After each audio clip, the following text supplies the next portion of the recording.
పరాభవనామ సంవత్సరం 2026 సంవత్సరం మార్చి నెల 20వ తారీఖు నుండి 2027 సంవత్సరం ఏప్రిల్ నెల 6వ తారీఖు వరకు ఉగాది ఈ సంవత్సర ఫలితాలు. పరాభవనామ సంవత్సరం ఫలితాలు ఇప్పుడు చెప్పుకుందాం. 2026 సంవత్సరం 11వ రాశి కుంభరాశి. ఈ కుంభరాశికి 5 సంవత్సరాల నుంచి కూడా 7 నాటి శని. మీనానికి శని వచ్చాడు, ద్వితీయానికి వచ్చాడు శని ధనాధిపతి. నీకు ఆదాయం వస్తుంది, ధనాన్ని రక్షిస్తాడు, నీవు చేసిన అప్పులు మొత్తం తీరుస్తావు. ఇంతకు ముందు నీ ఆస్తులు అమ్మినా కూడా రూపాయికి పావలా కూడా బాకీ చేయదు. పరిష్కారాల ద్వారా అప్పులు తీర్చుకున్నాను అనిపించుకోవటం, బయట చలామణి కాలేని పరిస్థితి. అప్పులకు కొడితే ఎవడిస్తాడు రూపాయి, అట్లాంటి అప్పులకు కొట్టడం. రూపాయికి పావలా చొప్పున పంచితే నమ్మరు, దాచిపెట్టుకుని కొట్టాడంటారు. అట్లాంటి పరిస్థితి నుంచే బయటపడ్డారు.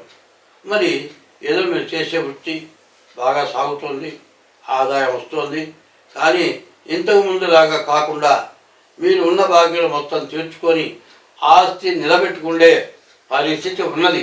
కానీ మీరు చేసే వృత్తి 24 గంటలు ఇంటి మొహం చూడకుండా, తిండి తినడానికి కూడా వీలు కాకుండా, కనీసం స్నానం చేయడానికి కూడా ఇబ్బంది అయిపోయి, కనీసం ఎవరితో కూడా మాట్లాడటానికి కూడా ఖాళీ లేకుండా, బా ఎందుకు బతుకుతున్నాందా ఈ చాకరీ ఇందిరా అన్నంత బాధాకరంగా ఉంటుంది ఈ రాశి వాళ్ళకి. కానీ కాలసర్పదోషం, రాహుకేతుల మధ్యలో గ్రహాలు పడ్డాయి. కుజుడు ఒకడు బాగాలేడు, మరి శని ద్వితీయంలో ఉన్నాడు.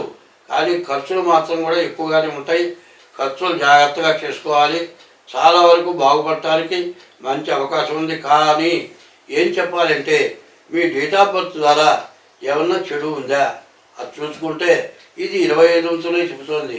మిగతా 75 వంతులు మీ డేట్ ఆఫ్ బర్త్ ద్వారా తెలుసుకోవచ్చు. అట్లా లేని పక్షంలో మరి మీ హస్త సాముద్రిక, మీ అచేతుల ద్వారా కూడా మీ జాతకం చూసుకుంటే మీరు ఇన్నాళ్ళ నుంచి ఉన్న బాధల నుంచి మీరు బయటపడతారు. ఈ బాధ నుంచి బయటపడాలి, బాగుపడాలి అంటే మీరు నమ్మితే తప్పనిసరిగా మీ డేట్ ఆఫ్ బర్త్ ద్వారా జాతకం చూపించుకోండి. ఈ కుంభరాశి వాళ్ళకి మంచి రోజులు రాబోతున్నాయి. ఇంత ముందల్లా కూడా ఏదో ఎటు వేసుకొని చచ్చిపోదాం అన్నంత బాధపడి ఉంటారు.